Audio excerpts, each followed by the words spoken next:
Ini juga sudah tersambung dengan Kabid Humas Polda Jawa Timur. Ada Kombes Pol Julius Abbas. Selamat malam, Bapak. Selamat malam, Mbak Valen.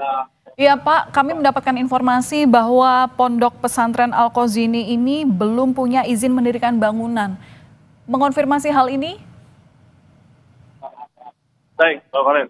Jadi dapat saya sampaikan, sejauh ini dapat saya laporkan, dapat informasikan dulu kepada pemirsa sekalian, bahwa proses evakuasi yang dilakukan oleh tim gabungan, dalam hal ini dari BPBD, dari Basarnas, kemudian ada dari relawan, dan khususnya dari kami dari pihak polisian maupun dari rekan-rekan TNI, bahu-membahu dengan seluruh stakeholder yang terkait. Ada juga ini hadir warga masyarakat sekitar yang tinggal di lingkungan Pondok Pesantren Al-Qazini Sidoarjo.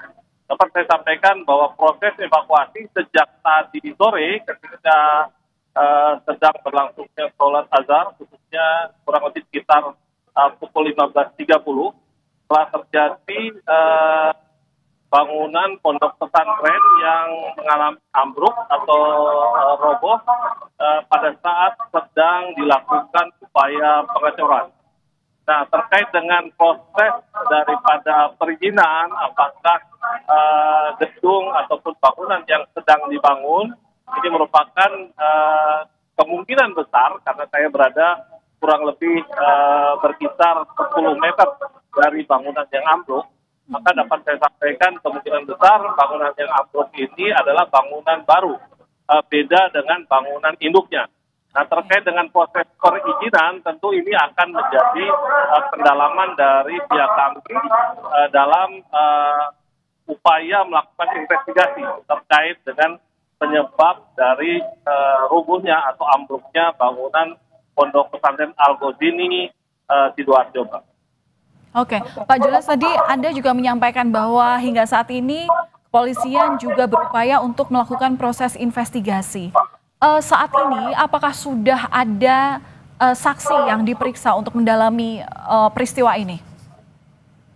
Baik, dapat saya sampaikan Mbak Valen bahwa sampai dengan saat ini seluruh petugas gabungan yang ada, termasuk juga petugas kami dari kepolisian, masih berupaya melakukan upaya-upaya evakuasi maupun penyelamatan terhadap korban. Karena kami menduga bahwa masih ada korban yang berada di reruntuhan. Sejauh ini dari data yang kami temukan ada sebanyak 79 korban yang sudah berhasil dievakuasi dan diselamatkan serta dirawat di 2 rumah sakit, yaitu Rumah Sakit Siti Hajar sebanyak 45 korban dan Rumah RSUD Sidoarjo sebanyak 34. Nah, kemudian data kami juga berkembang malam ini berdasarkan informasi terbaru yang kami dapatkan, pukul 20.30 sudah ada tambahan 4 korban lagi yang berhasil diselamatkan oleh tim evakuasi atau personil gabungan. Dalam hal ini dirawat di Rumah Sakit Delta Surya Sidoarjo. Demikian, Pak Valen. Oke, Pak, jadi kami konfirmasi terkait dengan peristiwa ini, total ada berapa korban yang luka, dilarikan kemana, dan adakah yang meninggal dunia, Pak? Kepastian data kami konfirmasi ke Bapak. Dari mana, Mbak Valen? Kami ingin mengonfirmasi kepastian dari data korban yang saat ini sudah berhasil dihimpun polisi. Seperti apa, Pak? Berapa orang korban luka, dirawat di mana, dan adakah korban yang meninggal? Kecil sekali ya, hampir tidak kedengaran. Bapak bisa mendengarkan suara saya dengan jelas? Oke, baik. Kedengaran, Mbak? Iya. Gimana, Mbak? Nah, kami mengonfirmasi kembali, jadi hingga saat ini pukul 9 malam lebih 30 menit sudah ada berapa korban yang ditemukan dan dilarikan ke rumah sakit mana saja, termasuk juga bagaimana, benarkah ada korban yang meninggal dunia 1 orang? Baik, jadi dapat saya jelaskan kembali, Mbak. Sejauh ini data kami awal sampai dengan pukul 19.00 atau jam 7 malam tadi, ada sebanyak 79 korban. Ya, di mana 79 korban ini dirawat di RSUD Sidoarjo sebanyak 34 korban dan 45 korban dirawat di Rumah Sakit Siti Hajar. Nah, untuk korban yang di Rumah Sakit Siti Hajar ini ada 1 korban yang meninggal dunia. Jadi 44-nya dalam kondisi luka. Artinya mengalami luka, baik luka berat, sedang maupun ringan. Kemudian data terbaru yang kami peroleh ada kurang lebih 4 korban lagi yang berhasil dievakuasi diselamatkan oleh personil gabungan, petugas gabungan yang ada, yang saat ini berada di Rumah Sakit Delta Surya Sidoarjo.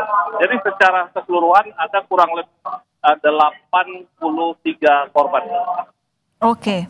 Terbaru ada 83 korban yang telah berhasil dievakuasi, di mana pada pukul 8:30 malam tadi ada penambahan 4 korban. Dari 83 ini termasuk yang telah dievakuasi ke Rumah Sakit Delta Surya. Begitu ya Pak ya?